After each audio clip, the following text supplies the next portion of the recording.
Hello and welcome. This is Yon Cheku with NSM TV, bringing you the latest news.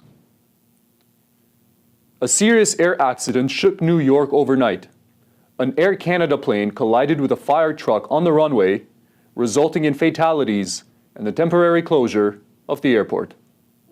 A tragic incident occurred at LaGuardia Airport, where an Air Canada Express aircraft collided with a ground vehicle during landing.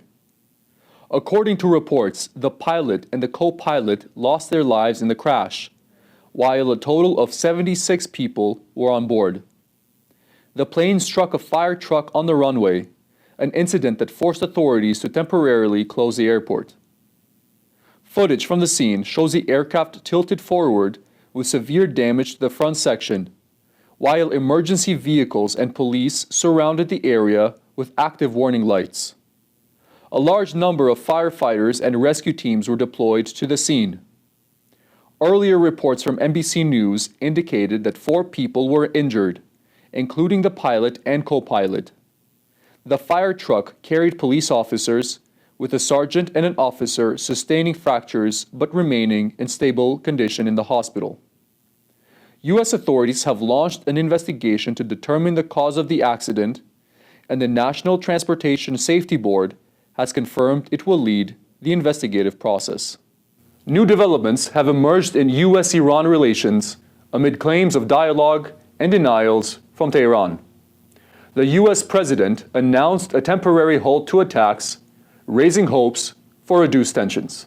A sudden statement by Donald Trump refocused attention on efforts to ease tensions between the U.S. and Iran. Trump announced that the two countries had engaged in a very good and productive discussion over the weekend, suggesting the possibility of a resolution to the Middle East conflict. As a result, he ordered a 5-day suspension of any military strikes against Iranian energy facilities and infrastructure, pending further negotiations. According to him, the decision was based on the tone and content of the discussion, and he emphasized that future developments would depend on the progress of these diplomatic contacts. However, Tehran's response was immediate and contradictory. Iranian authorities categorically denied that any dialogue had taken place with the U.S., describing Trump's statements as attempts to influence energy markets and gain time for potential military plans. Meanwhile, according to Iranian state media, several regional countries have undertaken initiatives to reduce tensions, but without direct involvement in negotiations between Washington and Tehran. Attention has also turned to Israel, where Prime Minister Benjamin Netanyahu has yet to respond to Trump's announcements. His silence has increased uncertainty regarding the stance of the U.S.'s key regional ally. Earlier, Trump had warned of strikes on Iranian facilities if the Strait of Hormuz, a strategic point for global oil trade, was not reopened. He also stated he was not interested in a ceasefire, making this development even more unexpected. Moscow rejected a media report suggesting a secret offer to the U.S. to halt intelligence sharing with Iran in exchange for Washington ending support for Ukraine. According to the Kremlin, the report is false and does not reflect international realities. The Kremlin spokesman reacted to reports claiming that Russia proposed a pact to the U.S. not to share information with Iran, while the White House would cease support for Ukraine. In a statement from Moscow, spokesperson Dmitry Peskov called the reports published by Politico false. Quote, "This report falls into the category of fake news," unquote, Peskov said, stressing that the claims have no factual basis. The report suggested a diplomatic deal between U.S. and Russia at a time when global tensions remain high due to the war in Ukraine and developments in the Middle East. The Kremlin's immediate response aims to dismiss any speculation about such sensitive negotiations, which would have significant geopolitical implications. Relations between Russia and Iran have often been closely watched by international observers, particularly regarding military and economic cooperation, while the U.S. continues to support Ukraine in its conflict with Russia. The Kremlin's denial comes at a time when information about possible deals is often used as leverage in international diplomacy. Global precious metals markets suffered a significant blow early this week. Gold and silver prices have fallen sharply, continuing a recent negative trend. International gold and silver prices experienced a pronounced decline during trading in Asia, reflecting rising pressure on global financial markets. Following a week of substantial losses, around 10% for gold and over 14% for silver, the downward trend continued on Monday. Gold futures for April, delivered on the New York Mercantile Exchange, fell below $4,400 per ounce, reaching a daily low of approximately $4,200. Meanwhile, silver contracts for May delivery dropped below $65 per ounce, with an intraday decline approaching 7.2%. Although prices later recovered slightly, they remained low compared to previous days. According to the latest data, by midday Beijing time, gold had slightly reduced losses to around 4.8%, but remained below $4,400 per ounce. Silver continued to decline by over 6%. Analysts note that factors such as interest rate changes, geopolitical developments, and fluctuations in global demand are influencing these prices. French authorities have seized an oil tanker suspected to be part of Russia's ghost fleet. The tanker was diverted and placed under supervision off the southern coast of France. A French naval operation targeted an oil tanker linked to covert Russian export networks. The tanker Dana, seized by the French Navy, arrived near Marseille and is currently under strict governmental control. It was initially stopped on March 20th after being identified as part of a network of vessels allegedly helping Russia circumvent Western sanctions on oil exports. Authorities stated that the Mozambican-flagged vessel was suspected of using a false identity and had departed from the Russian port of Murmansk. Following the naval intervention, it was diverted and anchored near Martigues, with police and patrol units monitoring its every movement. President Emmanuel Macron described the tanker as part of the so-called Shadow Fleet, a network of ships used to maintain Russian oil exports despite international restrictions. Western sanctions imposed on Russia following its invasion of Ukraine aim to reduce oil revenues, but have also led to the creation of alternative maritime transport networks. Meanwhile, the global energy situation remains tense. While Europe continues to enforce sanctions, the United States has temporarily eased some restrictions on Russian oil sales due to rising prices and supply disruptions linked to Middle East conflicts. The Dana is expected to be further investigated by French authorities, highlighting the ongoing challenges in sanctions enforcement and global energy trade oversight. Travelers at one of the world's busiest airports, Hartsfield-Jackson Atlanta International Airport, faced long delays this morning. A shortage of security staff forced U.S. authorities to deploy federal agents to manage the situation. Chaos and long waits were reported at Atlanta Airport, where hundreds of passengers were forced to queue for extended periods at security checkpoints. Footage from the airport shows large crowds at screening areas and baggage claim belts, with massive gatherings outside terminals waiting to enter. According to U.S. authorities, the main cause is a shortage of Transportation Security Administration personnel, as many employees were absent during the peak of a partial government shutdown. This situation left thousands of workers unpaid for weeks, directly affecting airport operations. To address this gap, authorities deployed U.S. Immigration and Customs Enforcement to assist in airport operation. These agents are expected primarily to manage lines and passenger flow, without performing specialized security checks.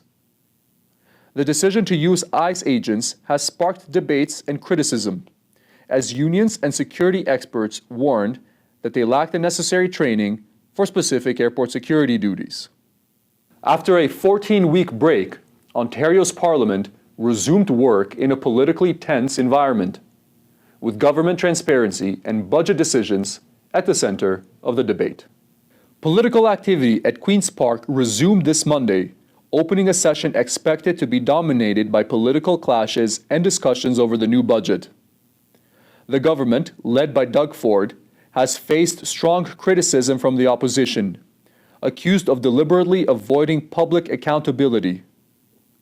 According to critics, a flood of announcements and proposals in recent weeks aims to divert attention from a key issue: government communication transparency. On March 13th, the government announced it would introduce legislation to exempt ministers' and premiers' documents, including cell phone records, from access to information laws.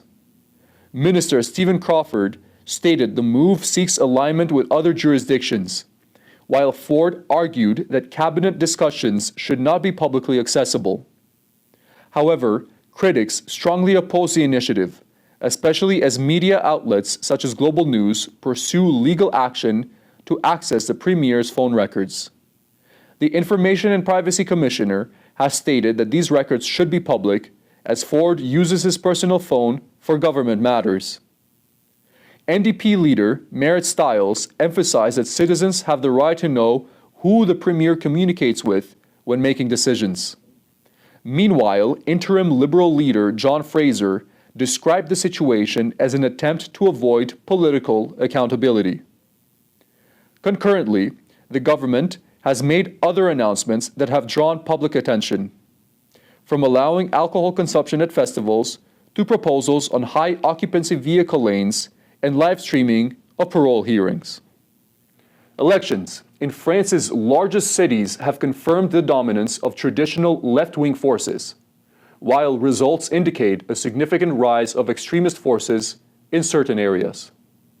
Local election results in France provide a clear picture of political balances, confirming left-wing dominance in urban centers, but also the growth of extreme forces in suburban and other areas. Socialists and their allies retained control of major cities such as Paris, Marseille, Lyon, and Lille, viewing these elections as key tests for the upcoming presidential race. In the capital, Emmanuel Grégoire was elected mayor, succeeding Anne Hidalgo, who did not seek a third term. His victory strengthens left-wing positions in Paris, a traditional stronghold. Results also show that in areas where socialists avoided alliances with La France Insoumise, victories were easier. Where alliances were formed with this radical left force, results were weaker than expected. A notable exception was Lyon, where Green Mayor Gregory Doucet won despite cooperating with the radical left. Meanwhile, the far right also scored some successes. Allies of Marine Le Pen won in Nice, while the far left achieved victories in cities such as Roubaix and Saint-Denis. However, Rassemblement National failed to achieve targets in major cities like Marseille and Toulon, showing its limitations in urban areas. On the national political stage, Emmanuel Macron's party, Renaissance, secured a symbolic win in Bordeaux, while former Prime Minister Édouard Philippe won in Le Havre, strengthening positions for the 2027 presidential elections. In conclusion, the election highlights a clear electoral divide.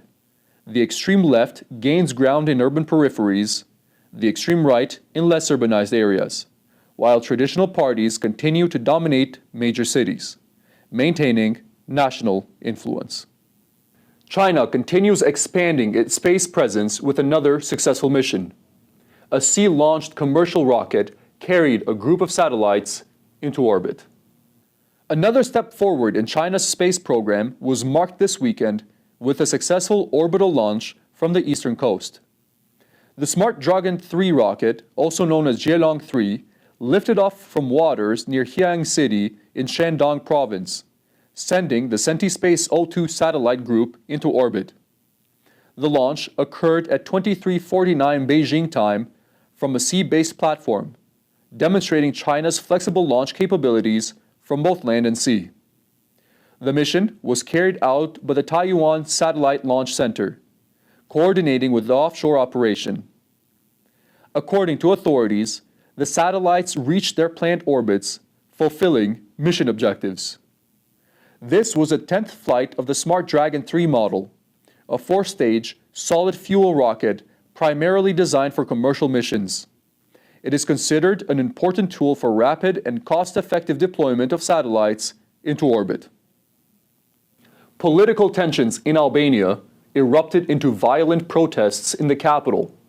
Clashes between demonstrators and police followed allegations of corruption at the highest levels of government. The situation in Tirana escalated on Sunday when an opposition protest turned into violent confrontations with police. Hundreds of protesters gathered in front of the Prime Minister's office, demanding the resignation of Edi Rama's government. Demonstrators threw fireworks and Molotov cocktails at the building, while law enforcement responded with water cannons to disperse the crowd. The protests occurred amid heightened political tensions since September, following corruption allegations against Deputy Prime Minister Belinda Baluku. She is accused of intervening in public tenders for major infrastructure projects, favoring certain companies, a claim she has consistently denied. An anti-corruption court suspended her from office, while the special prosecutor requested the removal of her immunity to allow for arrest. However, on March 12th, Parliament voted against this request, keeping her legally protected. Baluku, who previously served as Minister of Infrastructure, is considered a close ally of Prime Minister Edi Rama, further intensifying political tensions in the country. Meanwhile, Albania continues its EU accession efforts by 2030, but officials in Brussels have consistently emphasized that fighting corruption and organized crime remains a key condition for advancing the integration process. This is all we have prepared for you today. To never miss an update, follow us on social media, subscribe on YouTube, and check us out on our webpage at www.nsmtv.ca. Thank you for joining us.